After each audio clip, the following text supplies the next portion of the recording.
বিএনপির কেন্দ্রীয় নেতা ও সাবেক মন্ত্রী অ্যাডভোকেট এম রুহুল কুদ্দুস তালুকদার দুলু বলেছেন, দেশে অস্বাভাবিক অবস্থা বিরাজ করছে।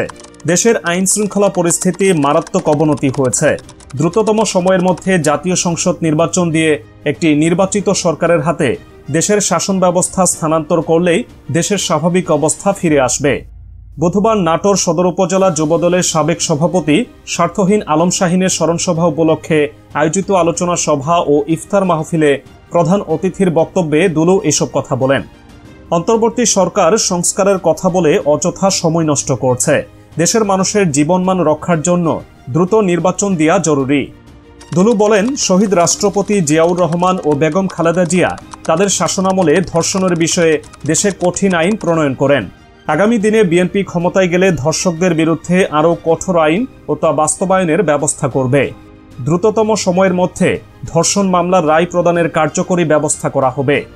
দুলু বলেন, নির্বাচন নিয়ে দেশে বিদেশে নানা ষড়যন্ত্র হচ্ছে। আওয়ামী লীগ ক্ষমতা হারানোর পর থেকে পার্শ্ববর্তী দেশ ভারতের মাথা নষ্ট হয়ে গেছে।